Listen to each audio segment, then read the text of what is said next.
Did you know that 19th century paleontologist William Buckland once carried out a poopy prank on the lawns of Oxford University? Buckland, a student of the university at the time, spelled out the word guano in guano. It seems school officials removed the feces, but didn't realize the effect it would have on the grass. Soon, the word guano could be read on the university's lawn. The feces had acted as a fertilizer, promoting growth where the word had been spelled out, and there was nothing they could do about it. According to Buckland's biographer, quote, "The brilliant green grass of the letters amply testified to guano's efficacy as a dressing." Hi, I'm Erin McCarthy, editor-in-chief of mentalfloss.com. I hope that ridiculous but true story made you laugh like I did when I first read it. Laughing and finding joy where we can feels more important than ever these days. I don't know about you, but we at Mental Floss have had to dramatically alter how we do things recently due to the COVID-19 pandemic. We're all working from home.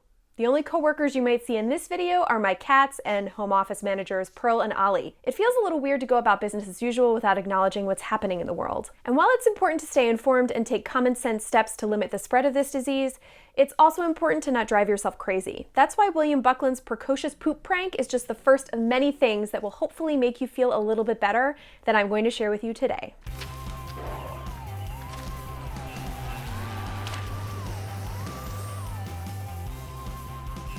Here's some great news. According to the World Health Organization, there's no evidence dogs or cats can spread the coronavirus behind the COVID-19 pandemic. Though a Pomeranian in China tested weak positive for the virus, the WHO and the CDC maintain there's no evidence dogs can spread it. That's good news for all the good dogs out there, like Gracie, the bark ranger who shepherds bighorn sheep away from high-traffic areas in Glacier National Park, or Riley, the Weimaraner who sniffs out pests that threaten precious artifacts in Boston's Museum of Fine Arts. Watching footage of good boys and girls like these is definitely recommended to combat stir-craziness. Not by medical authorities, just by me. But I feel like they'd agree. If you're interested in meeting your own potential super pup, there's a Mississippi hotel that gives guests that opportunity. The Home 2 Suites in D'Iberville has at least one foster dog on hand at all times. Guests can feed them, walk them, spend the night snuggling them, and even adopt any dogs they hit it off with. This is such a good idea. Not only does it sound like an amazing hotel amenity, they've also found forever homes for over 60 pups. Let's go from a wonderful story of creative entrepreneurship to a story that is just plain stupid and makes me laugh. Apparently, dog feet sometimes smell like Fritos. There's a naturally occurring bacteria sometimes found in dog paws that gives off a yeasty scent. The corn chip scent is so common, people have dubbed the phenomenon Frito feet. And while I love dogs, Frito feet or otherwise, returning audience members will know I am avowedly a cat lady. Not crazy, at least not yet.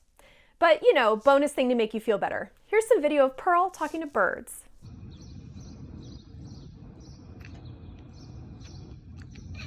Anyway, the Cat Museum in Krakow, Poland crams about 1,000 kitty curiosities into a 161 square foot space.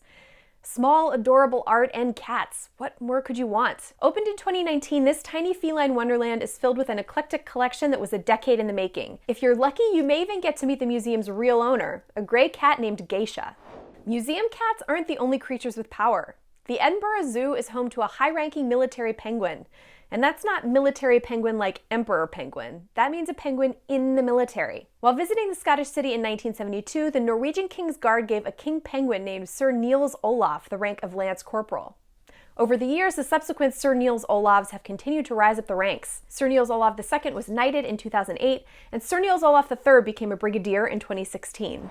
And while social distancing is a good idea for human beings these days, it's not a sea otter specialty. And for that, we should be glad. Look at this photo. They often hold hands while sleeping so they don't drift away from each other. How cute is that? Sea otters aren't the only ones who found an adorable way to travel.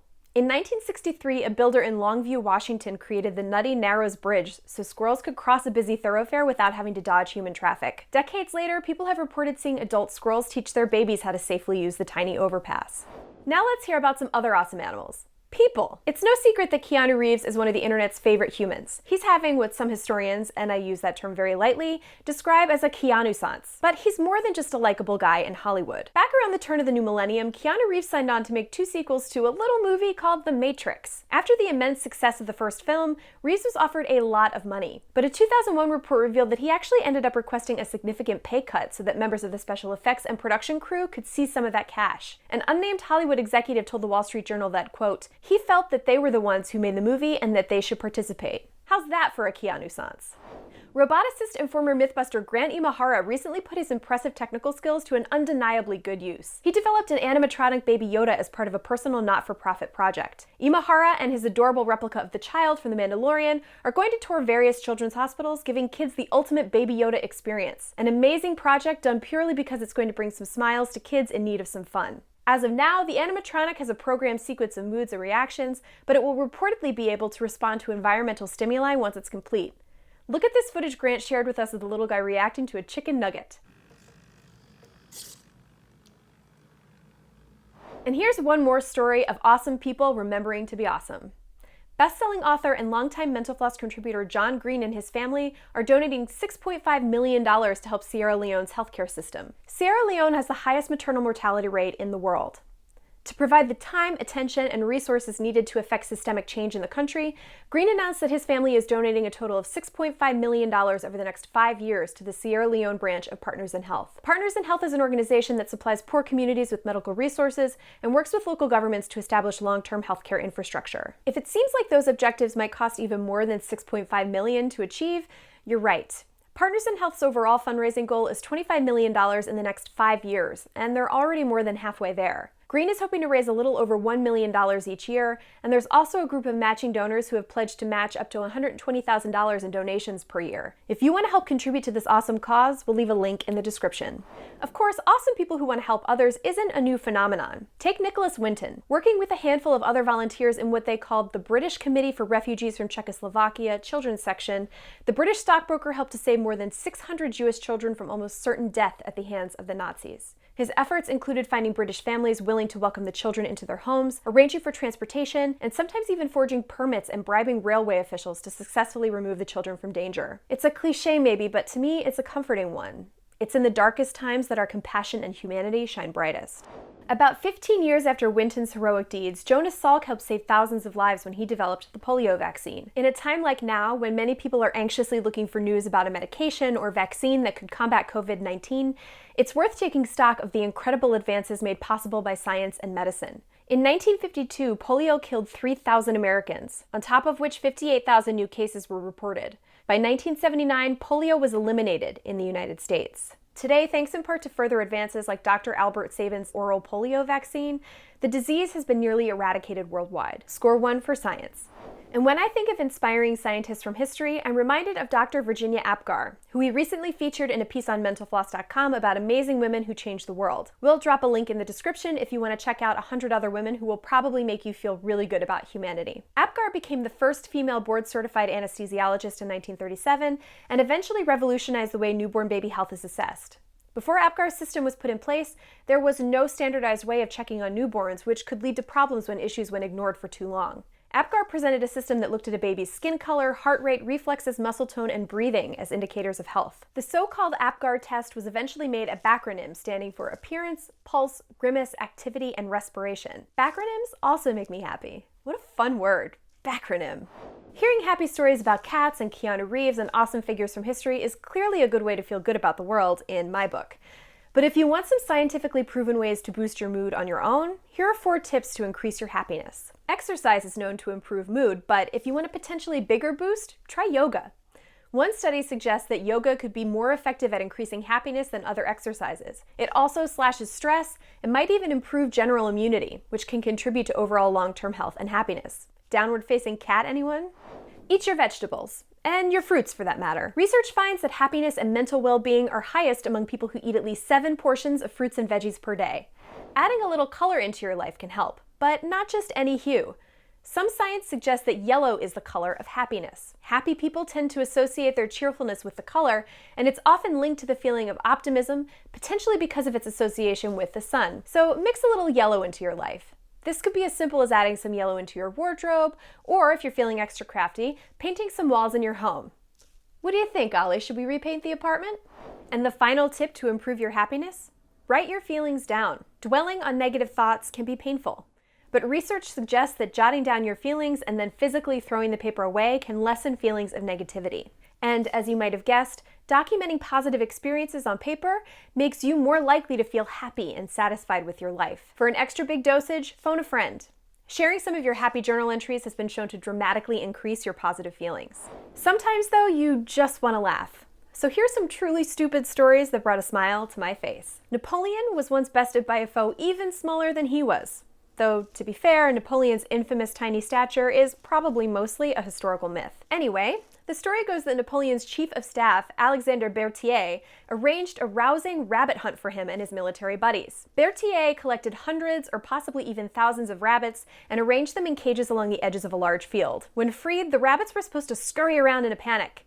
Instead, they all, literally all, made a beeline for Napoleon. He took off for his imperial coach, rabbits in hop pursuit, and escaped on wheels. No, the rabbits weren't British commandos. They were just hungry. Berthier had procured tame animals from local farmers instead of wild ones from, the wild, and they thought Napoleon was there to deliver their next meal. At a Canadian Parliament meeting in November 2016, Michelle Rempel asked, quote, "Why does the government treat Alberta like a fart in the room that nobody wants to talk about or acknowledge?" What happened then was a rather long-winded discussion where everyone talked about and acknowledged each other's positions on the word fart. Elizabeth May called it distinctly unparliamentary and offered Rempel a chance to withdraw it from the record. "Is my colleague actually serious?" Rempel responded.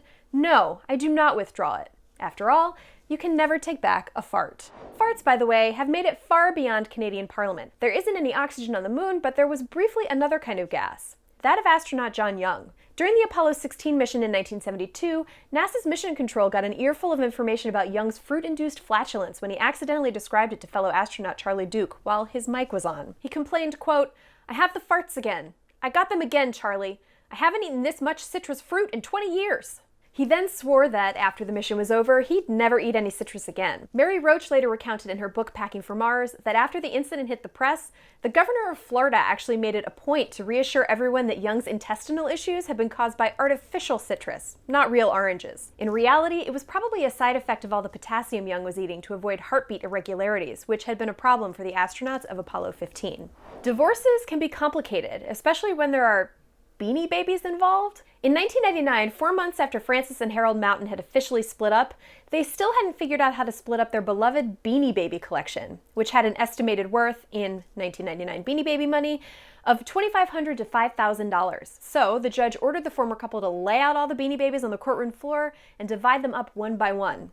Frances said, quote, "I don't agree with the judge's decision to do this. It's ridiculous and embarrassing." Still, she approached the pile, knelt down, and chose Maple the bear, an all-white animal embroidered with a tiny Canadian flag. The people watching the events unfold from the gallery apparently laughed, which is, I'm sure, no reflection on their feelings towards Maple. Medieval manuscripts have some pretty weird art in the margins. Snails fighting knights, animals pooping, people mooning other people. But my personal favorite is the butt trumpet. According to a TED Ed lesson put together by Michelle Brown, they were likely added to express disapproval or add an ironic spin on the ideas or actions presented in the text. Whatever reason they exist, they make me smile. Back in 1899, a Tennessee dentist named William James Morrison received a patent for a machine that manufactured floss. Fairy floss, that is, otherwise known as cotton candy. Was Morrison a cunning mastermind trying to drum up business for his dental practice by rotting everyone's teeth? Nope, he just really loves sweets. He designed the machine with the help of confectioner John C. Wharton, and the two debuted at the 1904 World's Fair, where they sold their not exactly dental floss for 25 cents a box. And in the annals of genius and/or hilarious marketing, we have to credit Parker Brothers' sales pitch for the Nerf ball, which included this brilliant, if debatable, piece of copy. "You can't hurt babies or old people." Makes sense to me. Now, let's tackle some easy and practical ways you can take care of yourself and your community right now. First, frequently washing your hands with soap for at least 20 seconds is the #1 thing you can do to reduce your chance of contracting or spreading the virus. Wondering how long 20 seconds is? Experts recommend singing Happy Birthday twice, but if you're tired of that, the website washyourlyrics.com will pair your favorite song with a hand-washing diagram. I'm personally singing the Flying Toaster song from the After Dark screensaver, but that's just me. You should also avoid touching your face so any germs on your hands don't make their way into your nose or mouth. When soap isn't available, use a hand sanitizer with at least 60% alcohol. And of course, do not go out in public if you're sick. In fact, it's probably a good idea to limit your time in public, period, even if you're feeling well. Exercise and fresh air are important though. When you do go out, Do what you can to maintain the recommended 6 feet of distance from others.